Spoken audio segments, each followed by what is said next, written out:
우리가 아직 아무것도 모르던 시절. 그해 여름은 이상하리만큼 뜨거웠다. 20살의 피부 위를 스치는 햇볕은 유난히 날카롭고 반짝거렸고 사람들의 말과 표정은 모두 처음 보는 것처럼 생생했다. 말하자면 모든 것이 처음이었다. 20살의 연우와 소정, 그리고 나리에게는 연극 동아리 프레스코의 연습실은 중앙도서관 옆 낡은 건물 1층 끝에 있었다. 문을 열면 오래 쓴 스티로폼 흡음재에서 풍기는 먼지 냄새가 먼저 코를 찔렀고 바닥에는 어떤 공연에서 썼는지 모를 페인트 흔적이 여기저기 남아 있었다. 연우는 들어오자마자 그런 자잘한 것들이 눈에 들어왔다. 20살의 연우는 그런 애였다. 주변의 작은 디테일부터 먼저 확인하는 사람. 어릴 때부터 화학 실험실을 동경했고 정해진 규칙 안에서 가장 정확한 것을 찾는 것을 좋아했다. 하지만 연극부는 그런 연우에게 어울리지 않는 곳이었다. 저기, 대본 다 받으셨어요? 연우가 조용히 사람들에게 묻자 어떤 여자가 여기 하고 대본을 건넸다. 그 여자가 소정이었다. 짧은 단발에 눈빛이 묘하게 단단했다. 말을 많이 하지 않는데 한 문장 한 문장이 정확했다. 연우는 첫인상부터 이 사람은 사람 마음을 읽는데 능한 사람일 것 같다는 느낌을 받았다. 그리고 옆에서 바닥에 쭈그려 앉아 신발끈을 묶고 있던 아이가 있었다. 긴 생머리가 어깨에서 찰랑했는데 표정은 밝고 말투는 활기차고 손은 끊임없이 무언가를 만지작거렸다. 그 아이가 나리였다. 나리는 첫날부터 선배들에게 인사를 하다가 고개를 과하게 숙여 머리를 부딪혔다. 그러면서도 웃으면서 죄송해요를 반복했다. 그 모습을 보고 연우는 이상하게 마음이 편해졌다. 그날 세 사람은 그렇게 너무도 자연스레 주고받는 시선 속에서 엮였다. 연극 동아리 배우부 배역 오디션 날, 연우는 대본을 너무 열심히 외운 나머지 정작 본인의 떨림을 컨트롤하지 못했다. 손이 떨렸다. 입술이 떨렸다. 발끝까지 감각이 없었다. 소정이 무대 아래에서 말했다. 부담 갖지 마. 그냥 책 읽는다고 생각해. 그냥 책 읽는다고? 연우는 그 말이 얼마나 비현실적인지 알고 있었지만 묘하게 진정되는 느낌이 들었다. 그리고 대사를 읽기 시작했다. 연우의 목소리는 처음엔 가늘었지만 대사 중반쯤 흐릿하게 떨림이 멈췄다. 이유는 간단했다. 무대 아래에 앉은 소정이. 그리고 그 옆에서 두 손으로 에너지 드링크를 흔들고 있던 나리가. 둘 다 연우를 똑바로 바라보고 있었기 때문이었다. 연우는 그 시선이 좋았다. 안정적인 바닥처럼 느껴졌다. 오디션이 끝나고 연우가 내려오자 나리가 말했다. 너 진짜 주인공 할 분위기인데? 아냐. 손이 너무 떨렸어. 소정은 씩 웃었다. 무대에서 손 떠는 사람은 미친 듯이 집중한 사람이라는 뜻이야. 걱정 마. 그 말이 어찌나 깊게 박혔는지 이후 몇 년 동안 연우는 그 말을 떠올리며 여러 번 버티게 된다. 그날 연우는 주인공으로 캐스팅됐다. 연습이 본격적으로 시작되자 나리는 매일같이 연우에게 물었다. 저기 연우야, 발성 연습 같이 할래? 연우야, 이 장면 내가 서포트 해줄까? 아, 이 장면은 너가 더 잘 어울린다. 너의 분위기가 있어. 소정은 그 반대였다. 불필요한 말을 거의 하지 않았다.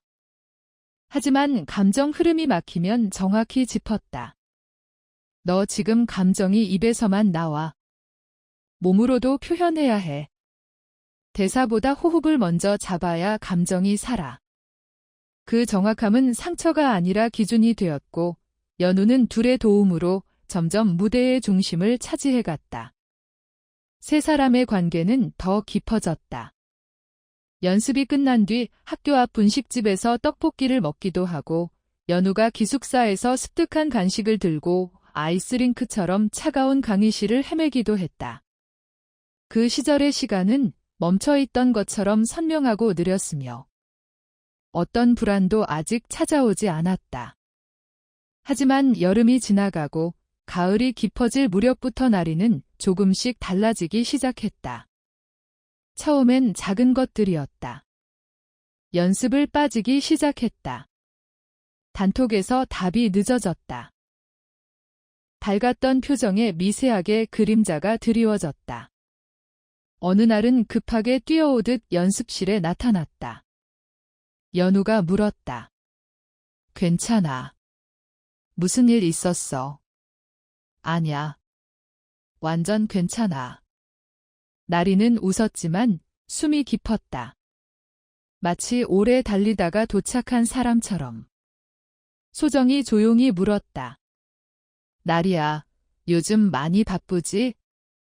그냥 이것저것 준비할 게 많아서. 하지만 나리는 본질적인 얘기는 하지 않았다. 중요한 말일수록 숨기고 애들 앞에서 밝게 굴었다. 그러다 어느 날 나리는 갑자기 사라졌다. 문자도, 전화도, 단톡도. 아무것도 남기지 않고. 새 학기가 시작되고 프레스코 명단이 게시되던 날이었다. 연우는 게시판을 보고 한참 동안 서 있었다. 소정은 옆에서 말했다. 없어. 그 말투는 믿기지 않는다는 듯 낮고 가늘었다. 나리 이름이 없어? 둘은 잠시 말이 없었다. 연우는 손끝이 싸늘해졌다. 소정은 그런 연우 옆에서 여전히 믿지 못한 듯 명단을 다시 훑었다. 전화해봤는데 계속 꺼져 있어. 소정이 말했다. 나리는 완전히 사라졌다. 아무 말도 남기지 않고. 그제야 둘은 나리가 떠나는 준비를 하고 있었다는 것을 깨달았다. 그 모든 작은 변화들. 지각, 결석, 흐릿한 표정, 빨라진 숨. 그 모든 것이 사실은 신호였다는 것을. 하지만 그들은 아무것도 묻지 않았다. 괜찮아, 라는 말로 무마했고. 힘들면 말해 라는 말로 충분하다고 생각했다. 나리는 결국 새 학교에 붙어갈 준비를 혼자서 했고, 떠나는 순간에도 혼자였다. 그 진실을 이해하기까지. 둘은 너무 오래 걸렸다. 나리가 떠난 이후 연우는 마음의 균형을 잃었다. 연우의 성향상 문제를 곱씹고 원인을 분석하고 결론을 내리려 했다. 하지만 아무리 생각해도 답이 나오지 않았다. 친구는 왜 떠났는지, 왜 말도 남기지 않았는지, 왜 자신들 앞에서는 밝게만 굴었는지. 대신 연우는 연구를 택했다. 정확한 데이터가 남고 결과가 있고 실패해도 이유를 찾을 수 있는 것. 그건 사람 관계보다 훨씬 명확했다. 교수는 연우에게 소규모 실험을 맡겼고 연우는 그 실험에 하루 8시간에서 10시간씩 매달렸다. 실험이 실패하면 연구실 바닥에 주저앉아 10분 동안 아무 말 없이 기계처럼 깊은 숨을 쉬었다. 가끔은 고분자 샘플을 준비하다가 손을 베고도 피가 떨어지는데도 느끼지 못할 만큼 몰입했다. 소정은 그걸 알아챘다. 너 요즘 잠 거의 안 자지? 괜찮아. 너가 제일 많이 하는 말이 그거야? 괜찮아. 근데 전혀 괜찮아 보이지 않아. 연우는 아무 말도 하지 못했다. 감정이 너무 얽혀 있었으니까. 나리의 부재도, 자기 자신에 대한 압박도, 생각해봐야 했던 말들도 아무것도 해결되지 않았다. 한편 소정은 자신의 비밀을 감당하느라 진이 빠졌다. 소정이 지우를 처음 만난 건 2023년 4월 학과 전공 튜터링 프로그램이었다. 같은 조가 된 건 완전 우연이었지만 첫인상부터 오래 알고 지낸 사람처럼 편안했다. 지우는 말수가 적었지만 따뜻했고 소정의 말에 귀 기울여주는 사람이었다. 전공 이야기를 하다 보면 어느새 서로의 취향, 고민, 고등학교 시절까지 자연스럽게 흘러갔다. 둘이 처음 단둘이 밥을 먹게 된 날, 지우는 미묘하게 얼굴을 붉히며 말했다. 너랑 얘기하면 좀 좋다. 편해서. 소정의 심장이 내려앉을 듯 뛰었다. 이 감정이 좋아함이라는 확신을 갖기까지 오래 걸리지 않았다. 그리고 조별 과제가 끝난 날 밤, 지우가 조심스럽게 말했다. 우리 그냥 친구 말고 더 해볼래? 그날 이후 둘은 연인이 되어 서로에게 진심을 다해 애정을 주고 있었다. 연우에게 처음 털어놓았던 날. 연우는 잠시 놀란 눈을 크게 뜨고 나서는 아주 짧게 말했다. 그래. 그럼 된 거지 뭐. 그 한마디가 소정에게 얼마나 큰 안도가 되었는지 모른다. 하지만 나리에게는 말할 수 없었다. 연락이 안 되는 이유도 있었지만 한 번 더 자신이 이해받지 못할까 두려웠던 마음도 있었다.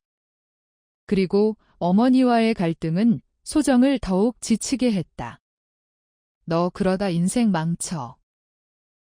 엄마, 나는 잘못한 게 없어. 잘못이 아니면 뭐야 그게. 그날 이후 소정은 집에서 말을 아꼈다. 말을 할수록 더 상처받을 것 같았다. 그리고 자연스레 연우의 자취방으로 많이 찾아갔다. 여기 있으면 좀 숨통이 트여. 그래. 언제든 와. 두 사람은 서로를 지탱해주는 버팀목이 되었다.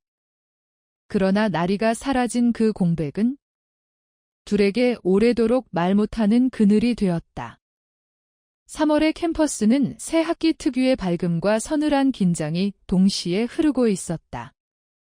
공대 건물 뒤편 벤치에 앉아있던 연우는 연극부 단체방의 공지를 멍하니 올려다보았다. 신입생 모집, 오리엔테이션, 첫 워크숍. 각종 알림이 쏟아지고 있었지만 작년까지 당연히 그 사이에 섞여 있어야 할 이름 하나가 조용히 사라져 있었다. 이나리. 연극부 명단에서도, 단체방 인원 목록에서도 그냥 아무 말도 없이 삭제되어 있었다. 소정이 연우 옆에 앉아 생수를 건네며 화면을 들여다봤다. 나리, 아직도 연락 안 돼? 응, 연우는 짧게 대답했다. 전화 꺼져 있고 톡은 그냥 회색이야. 1월 이후로 답장도 없고. 갑자기 이러는 건 이상하다. 우리랑 트러블 있었던 것도 아니잖아. 그러니까 이유라도 알면 좋겠는데. 연우는 마음 한 곳이 계속 서늘하게 비어 있었다. 나리는 그들의 첫 1년 동안 가장 큰 에너지의 중심이었다. 누구보다 열정적이고, 누구보다 무모하고, 누구보다 빠르게 달리는 사람이었다. 그런데 가장 갑작스럽게 사라질 사람 또한 그였는지 모른다. 연극부는 3월부터 바빠졌다. 신입생 응대, 인사준비, 기본 동작 트레이닝, 역할 오디션. 연우는 선배들의 추천으로 배우부 주연 후보에 올랐고 공대에서는 연구실에서 일해보지 않겠냐는 제안까지 받은 상태였다. 겉으로 보기엔 모든 것이 순조로웠지만 마음에서는 계속해서 특정 순간들이 빠져 있었다. 연습이 끝나고 배우부 조끼를 벗을 때, 무대 뒤에서 사소한 농담을 주고받을 때, 연우의 옆에서 큰 제스처로 의견을 말하던 나리가 떠올랐다. 그 빈자리 때문에 강의와 동아리 활동 사이 어딘가에서 마음이 계속 걸렸다. 소정도 마찬가지였다. 연애를 시작했지만 정작 집에서는 매일 전쟁이었다. 연우는 하루는 공대 도서관에서 공부하던 소정을 불러내 조용히 물었다. 또 엄마랑 싸웠어? 소정은 짧게 웃으며 고개를 떨궜다. 내가 여자친구랑 만나는 걸 받아들이질 못해. 오늘도 정신 차려라가 기본 문장이더라. 그 말투는 담담했지만 손끝이 작게 떨리고 있었다. 연우는 그런 소정을 바라보다가 조용히 손등을 덮었다. 소정아, 넌 잘못된 거 하나도 없어. 내가 느끼는 감정이랑 내가 사랑하는 방식은 다 너 거잖아. 고마워. 늘 강해 보이는 소정이 눈을 살짝 붉힌 채로 말하자 연우는 순간 나리가 떠올랐다. 나리는 우리한테 이런 얘기 한 번도 못했겠지? 사라진 사람의 빈자리는 때로는 남겨진 사람 사이에도 틈을 만든다. 지도교수는 연우에게 거의 과분한 신뢰를 주었다. 너가 주제를 직접 정했다면 진행 방향도 너가 잡아보자. 팀은 너의 리드에 맞출 테니까. 평소라면 칭찬으로 들렸겠지만 연구는 그렇게 단순하지 않았다. 시약 하나 틀리면 다시 처음부터. 수치가 미세하게 어긋나면 데이터는 휴지 조각. 실험을 실패한 날이면 연우는 야간 연구동의 복도에서 가만히 벽에 기대어 숨을 고르곤 했다.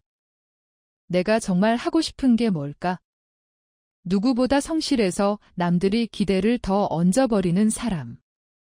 그런 사람은 도망칠 곳도 없었다. 소정은 이해하지 못하는 엄마와의 싸움이 반복되었다. 내가 잘못된 길로 가고 있어? 이런 건 다 친구들이 부추기는 거야. 다시 생각해. 내 인생 망치고 싶어?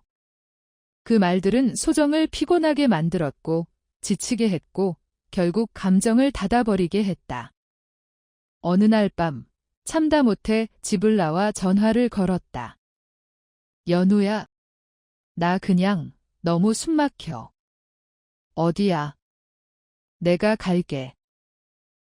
두 사람은 성수역 근처 편의점 앞에서 새벽까지 조용히 있었다. 그때 소정은 문득 생각했다. 나리가 사라진 것도 이런 마음이었을까? 어디에도 속하지 못하는 기분. 그 생각에 가슴이 묘하게 저렸다. 7월 말, 연극부 명단은 완전히 갱신되었고 나리의 이름은 더 이상 어디에서도 볼 수 없었다. 연우는 그 사실을 가장 늦게 받아들였다. 바쁘게 돌아가는 일정 속에서도 나리가 있는 줄 알고 메시지 창을 눌렀다가 마지막 접속, 없음. 이라는 회색 문구를 볼 때마다 마음이 무너졌다. 우리 혹시 나리한테 뭔가 잘못한 거 아니야? 소정이 어느 날 조심스럽게 물었다. 연우는 그 말을 부정하려다가 문득 말문이 막혔다. 잘못이 아니었더라도 나리에게 제대로 닿아주지 못한 부분이 있었는지 모른다.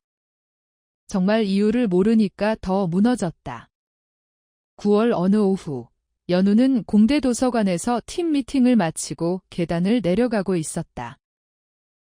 그때 1층 로비의 게시판에서 전국 단위 생물교육과 봉사활동 포스터 하나가 눈에 들어왔다. 그 포스터의 구석, 조그맣게 찍힌 단체 사진. 익숙한 얼굴. 짧아진 머리. 단정한 미소. 새로운 학교 단체 티셔츠. 날이었다. 연우는 거의 숨이 멎는 줄 알았다. 당장 휴대폰을 꺼내 찍으려 했다가 이유를 알 수 없는 감정에 멈춰버렸다. 소정한테 말해야 하나? 아니, 이건 그냥 알려주는 문제는 아닌 것 같은데. 사진이 아니라 삶의 단면을 본 것만 같았다. 연우는 포스터 앞에서 꽤 오랫동안 서 있었다. 그리고 10월 어느 토요일, 소정과 연우는 잠실에서 점심을 먹기로 했고, 연우가 카페 2층으로 올라가던 순간이었다. 계단 아래에서 누군가가 내려오고 있었다. 커다란 생물학 교재를 들고 빠르게 걸어 내려오는 여자. 연우는 그 사람을 스치듯 보고 본능이 먼저 그 이름을 불렀다. 나리. 여자가 고개를 들었다. 눈이 커졌다. 숨이 멎은 것처럼 몸이 굳었다. 연우. 소정이 뒤에서 올라오다 멈춰섰다. 세 사람 모두 순간 말을 잃었다. 나리는 어색한 듯 웃었다. 오랜만이다. 목소리는 똑같았다. 하지만 분위기는 달라져 있었다. 시간이 한 사람을 이렇게도 바꿀 수 있나 싶을 만큼. 그날은 서로 당황해서 오래 이야기하지 못했다. 우리 나중에 제대로 얘기하자. 나리가 그렇게 말하고 사람들 사이로 사라졌을 때 연우는 벽에 손을 짚고 숨을 가다듬었다. 그 자리를 빠져나온 소정은 조용히 말했다. 연우야, 날이 많이 변했다. 응. 둘은 잠시 아무 말도 하지 못했다. 연락은 뜻밖에도 나리 쪽에서 먼저 왔다. 혹시 시간 돼? 둘 다. 얘기하고 싶어. 셋은 성수의 작은 카페에서 다시 만났다. 창밖에는 초겨울 비가 내리고 있었다. 나리는 따뜻한 아메리카노를 쥐고 잠시 침묵하더니 조용히, 아주 조용히 말했다.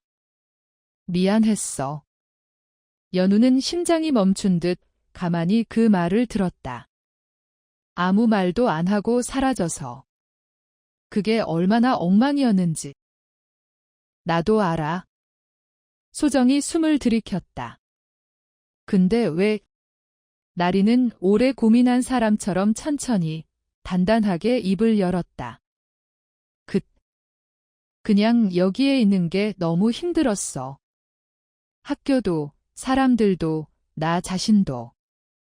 내가 뭐 하는 사람인지 모르겠고, 계속 뒤처지는 것 같았어. 그 말에 연우의 가슴이 조여왔다. 왜 우리한테 말 안 했어? 연우는 생각보다 떨리는 목소리로 물었다. 나리는 고개를 숙였다. 말하고 싶었는데, 너희는 잘 해내고 있었잖아. 나는 너희 앞에서 자꾸 작아지는 느낌이었어. 소정은 그 말을 듣고 눈을 크게 떴다. 나리야. 우리한테 넌 한 번도 작았던 적 없어. 그 말에 나리는 한참 고개를 숙이고 있었다. 손이 작게 떨리고 있었다. 다시 친구할 수 있을까? 나리의 목소리는 거의 속삭임이었다. 연우는 제일 먼저 손을 내밀었다. 소정도 그 손 위에 올리고 나리도 조심스럽게 포개었다. 셋의 손이 한데 겹쳐졌다. 눈물이 날 만큼 따뜻한 순간이었다. 그날 이후 셋은 다시 조심스럽게 서로에게 다가가기 시작했다. 연우는 여전히 연구로 바빴지만 더는 혼자 짓눌리지 않으려 노력했다. 소정은 여자친구와의 관계를 지키면서도 엄마와의 갈등 속에서 자신을 더 잃지 않으려 애썼다.